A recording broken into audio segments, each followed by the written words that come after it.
Yeah. Okay, let's get it out.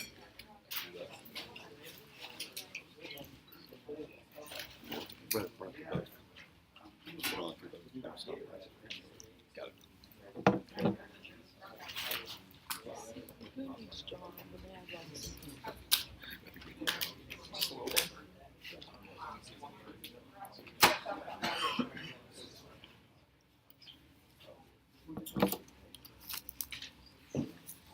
Crazy. Yeah. Never lost again.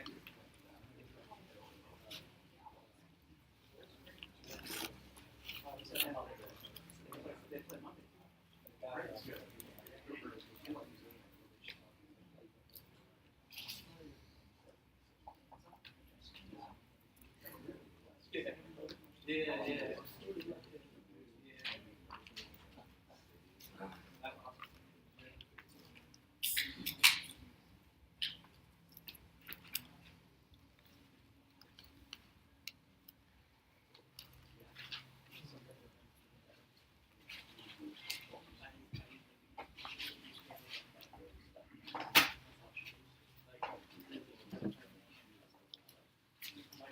So many viewers this stream has.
Two, so yeah.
We will. Yeah. I'm watching it. About to go to one.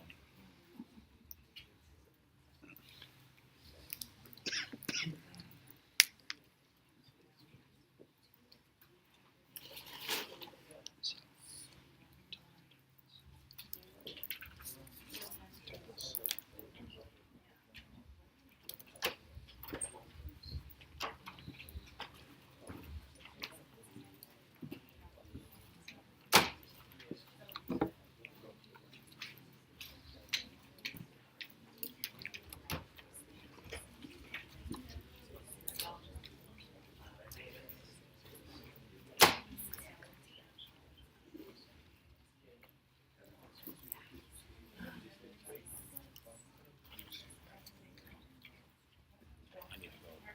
Should walk.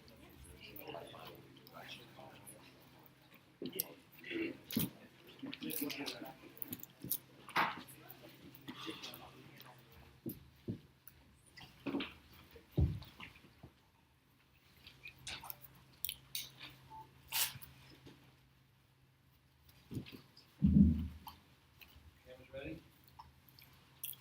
Yep.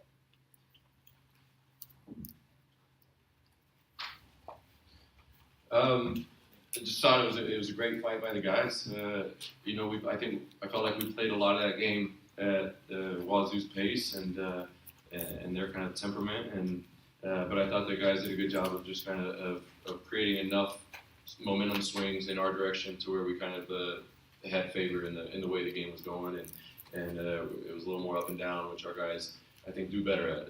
We do a better job when the game's moving and we're able to get turnovers, run, and get good offensive looks that way. But they shot the ball really well, and they do a really good job of just finding the open guy. And when you've got that many guys that can make plays and shoot it and make some of the shots they did tonight, that's what's probably going to happen. But we just got to continue to get better in those situations and watch the film and see how we're a step here or we're a step there that could make our life a lot easier or potentially a lot harder. Coach, you kind of talked about the pace right now, but on two separate occasions, I believe, in the second half, there was about 4 play stretch where Keyshawn was active on both sides of the court. Can you talk about your guys kind of thriving in those moments? Can you talk about how those kind of snapshot plays kind of epitomize what the team is doing? Yeah, and I think you can see that the kind of the mood and the I would say the reputation of our team is starting to form a lot to the way Keyshawn Gilbert plays. And when you're the primary ball handler and you're the point guard, and you've got those responsibilities, that's what you're going to get a lot of times. And I don't think there's anybody that I'd rather have that is kind of an embodiment of the way our team plays. I think you watch EJ, EP, Lou, Keyshawn, Vic. I mean, David. Of course, you could go down the list. They play incredibly hard. And Keyshawn, he playing for Durango in Vegas, playing for Vashon in St. Louis, and he's used to those types of games, being active, having fun, getting deflections, running out, making plays, and I think that's where our team does really well. I think we do a good job of having good spacing when the flow of the game is kind of up and down. I think sometimes when it's slowed down is where sometimes we don't have the good offensive spacing, and I think that run in the first half that we went on is a primary example of that. Kevin, you guys forced 22 turnovers, and it seemed like multiple times in the game they used the entire shot clock because they had to, forcing up shots with 1 or 2 seconds on the shot clock. Did you feel like that was the difference in the game today? Oh, absolutely. I mean, I don't know if I've ever looked at a stat sheet and won, if you give up 56% on 23 three-point attempts.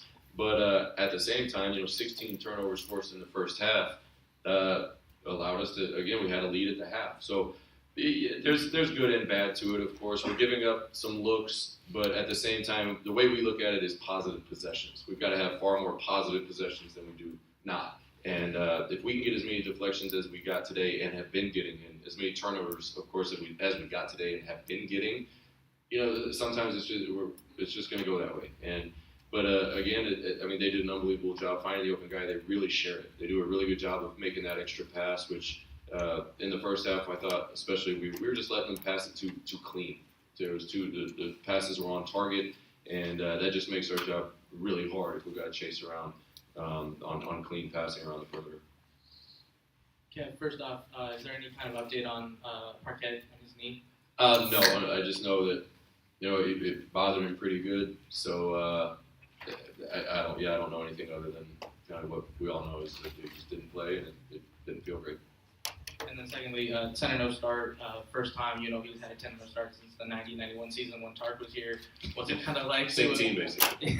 What's it like just to hear your name and Tark's on that kind of same achievement? Settle down. Let's not. No. We're not doing that.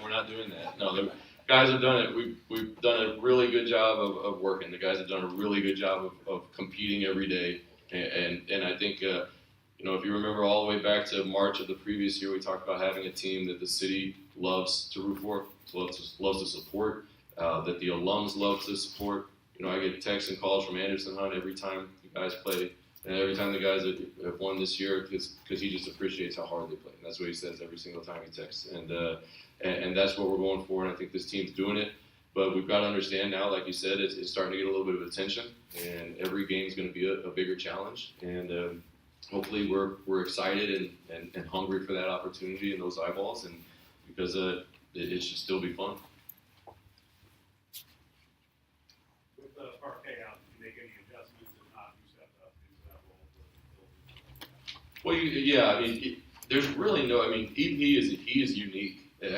How many guys that can have the career he had with as many nights and minutes that he's played, where he just comes here and the only thing he cares about is being bothersome on the ball, being a good teammate, making plays, winning games. He's one of those guys where he doesn't score a lot, but if you look in the plus minus at the end of games, he's plus 10, plus 12, plus 18, whatever it may be. His impact on the game is a big one for us. And I thought Webb, Jordan, Jackie, I thought they did a really good job coming in, not letting the ball handler be comfortable. They still started a lot of possessions around half court, and that's probably one of VP's biggest strengths. He doesn't let teams run multiple plays consecutively clean. He makes it very difficult on the ball handler, and when you're a ball handler and your primary objective is just to get the ball across half court safely and get it to that first person, that's really annoying, and he does a really good job of that. But I just say everybody that stepped in between Jackie Jordan and Webb, they kind of filled that role, picking the ball up full, being bothersome. Did a really good job tonight. When you say settle down on the 10-0 and the Tark and all that, is that the message that you're delivering to? No, I've been bringing it right back up. Is that the message you're delivering to the players behind the scenes, or do you try to play that up, or is it coming from them? What's going on with them in terms of being 10-0? Yeah, honestly, as a coaching staff, every cliche you can imagine, they just ring true. As my dad always said, cliches are cliches for a reason. About it. It's just what we've talked about with them is the message being one down, one to go. It's one down, one to go. It started all the way back at our first closed door scrimmage. One down, one to go. One opportunity down, next one to go. And I know. I'm not that old to where I know they look at social media. I know they hear a lot about it. And but at the same time, I think it's okay from a coaching staff because they play so hard, and we've continued to play really hard. And hopefully now with this week we can kind of take a little bit of a deep breath and just get ready for next week, knowing and understanding that there's going to be some talk about it. There's no reason to shy away from it, I think. But at the same time, now we're not going to bring it up too many times soon. Does it help to have veteran players as your core to sort of keep things in check and not get too far ahead? Oh, absolutely, without question. I think when you talk about the guys again, how many games? If you talk about, I joked with them the other day between Luke, EP, Webb, and EJ. They got almost 20 years of college basketball experience between the four of them. And their DNA is their DNA. And so far being at UNLV, it's playing hard, and it's diving on the floor for loose balls. It's helping a teammate out. It's creating advantages for teammates, and as long as we can keep that our DNA and at our core of how we play every night, we'll have a chance to win a lot of games. Coach, rightfully so, everyone's talking about how great you guys are playing defensively, but offensively, do you feel like week to week you guys are getting better, the team's gelling, chemistry's getting there from an offensive standpoint? Oh, without a doubt, because I think a lot of those now we have evidence, we have receipts to it, to where see how you're standing here, and then a couple minutes later, or even the next half, we can show them, see, now you were standing here and you see the difference. And And when guys see that, see it on film and they kind of see the spacing and where they are versus where they're supposed to be, or vice versa, it's just a great opportunity to learn. And again, kind of doubling down on being older, it's a lot easier to get that message across to guys that are older, because even at the end of the day, if they don't agree necessarily, they're still going to try and do it. And as long as we're on the same page, I think we'll get a lot of good positive possessions offensively. Kev, it's been a few weeks since you guys have played in a game this close. Just what do you think about your team's execution in those last 5 minutes? I thought did a good job.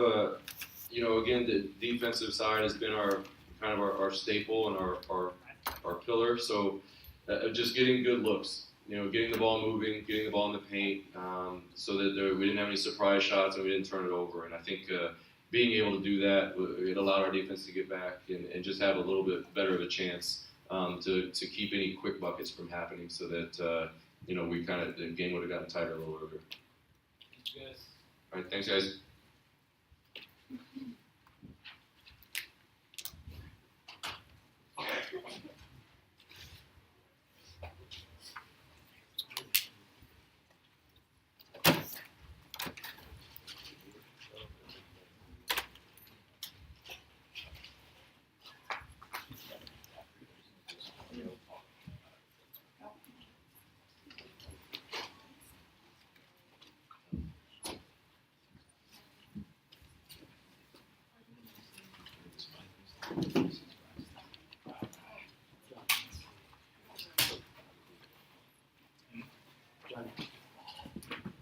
Or maybe even attendees.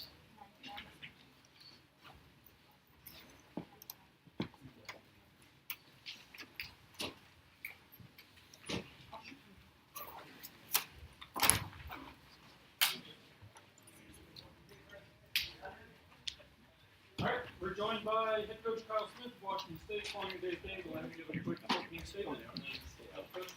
I thought that was a really well-contested basketball teams. Obviously, I think UNLV's had a really good start to their season. They have a very clear identity, pressuring and turning over, and they were able to do that in the first half, and we were able to shocked that we were able to stay in the game, turn over 22 times, but I thought our guys completed pretty well. And some of their key guys, something to do a hat tip for Gilbert. He just made some tough shots, made some good plays, and Harkless, he's a really tough competitor that is really going to compete. So, questions?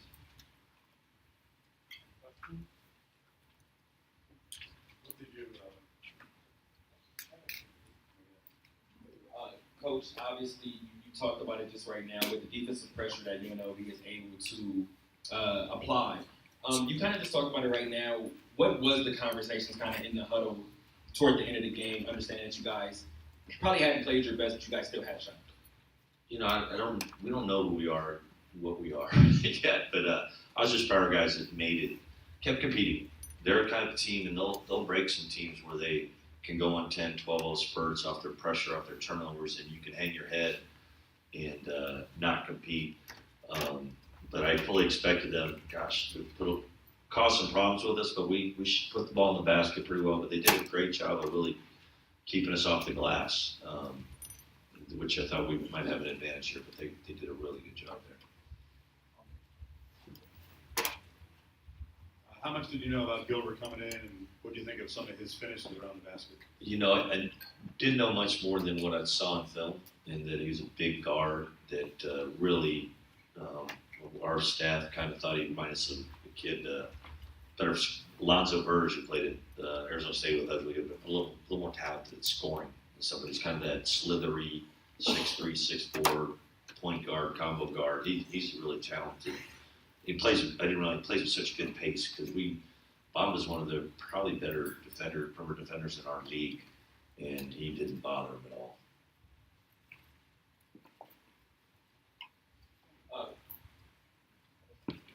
Kevin Kruger actually came in here a second ago, and the first thing he pointed out was the three-point shooting. He said he was a little surprised that the team was able to still come out on the right end of this one. But from your perspective, does that kind of give your guys an extra vote of confidence, understanding that as great as UNLV has been defensively this season, this team shot 13 of 23 from deep? Yeah, no, it was good. Good confidence booster for us there. That our goal was to have more offensive rebounds and turnovers. We failed miserably, but we're still in the game. As I said, like them to keep us, we missed 22 shots, only got 8 back. They did a great job keeping us off there, and then obviously 22 turnovers. I was hoping, under 15, under 14, under 10. I was hoping, but I was realistic and understand they're they got hard to scout this. They have guys with really quick hands. It's not just a scheme. They're recruiting what they Harkless, really a ball hawk. Gilbert, long arms, and they're bigs too. I think backup Victor, he had a couple where we had the possession and he kept coming, like he took one from Darling after he got a rebound. It was just it's high level instincts, good player. And so I watched that on film. I said, "Geez, this can be tough," because they're good at they're just really good at getting deflections. And when all it takes is one guy to get a little piece of the ball and possession's over, and they're headed the other way. So, we have to get better in that area. Hey, I was just wondering the big picture on how you guys have done this year so far. You had some pretty key guys out, kind of adjustments. I feel good, and even though we bit off a lot this year on our schedule, intentionally thinking, we lost a couple guys for the season that I think were definitely starters, especially Deshaun, and Miles is inexperienced, but he's a good player, and we don't have Andre and Jay, but put some guys in some situations. It's been a blessing for Kamani to get all this, real competitive environment as a freshman. Justin, gosh, dog, he's been great as far as I think it was a really good game for him. I mean, I couldn't afford to take him out. He made every big shot there. He just didn't quite have enough juice there. But to handle their pressure, only have 3 turnovers. And even Dylan, he gave us a little bit of that second half. The first half was tough. But we needed the ball, but also they just put you in a lot of situations we were ready for, and we had a chance. And like Muhammad only had 10 shots, and they just double you every time. It's tough. But I thought Muhammad really tried to play the right way. He had 4 assists, 2 turnovers, really good for him. Thought he's got to learn to get stronger and get to the line a little more. But did some good things. We're a little short-handed, a little experienced, but with each game we get more opportunities, and we got a really tough one. We got a week off, then we got another really tough one. Is that pretty typical with Muhammad had to deal with today? The way teams are going at it? Yeah, but that's what they do too. So they're really, it's not like you're putting a scout. Hey, Gay's coming to town. We're going to do something we normally don't do. That's what they do. So they really make it hard for a big to score. They're just going to bring what we call a tilt. They're going to bring some on the low side. They weren't really coming to the dribble. It felt like our catches were 15 feet away too. So they were tough, and we tried to throw it in from the top. It was just survival for us just to get any kind of offense initiated.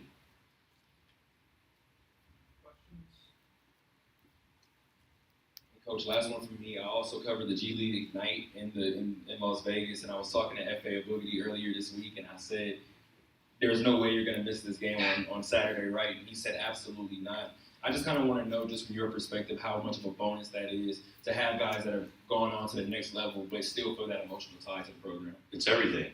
It's what I got into this to be a high school coach. Maybe I'll get there someday. I use that all the time. But what he elevated our program in a lot of ways. I feel like, he got a nice paycheck, and he's put himself in a position where, he's a potential NBA player. He's getting great experience, and we're part of his story, and he's part of ours. He's one of the first guys to opt into our program when, there was a little bleak. I think we're 207th in the country, and he had some, health issues, and we were like, we're ready to rock if you're ready to rock. And he came in and did an awesome job. And that his success helped bring a guy like Muhammad here. And we've kind of tried to put a footprint in West Africa. We got another one coming from Nigeria that we're really excited about. So couldn't be more blessed to have him be associated and proud. He's very proud to be a Coup. And I think everyone using the portal and everything, he couldn't do it. He's rather play pro than leave Washington State. I'll tell you what, as a girlfriend from there, he's really embraced Pullman. He's a sweetheart of a guy, and I think he's a great ambassador for that program too, G League Ignite. He's great.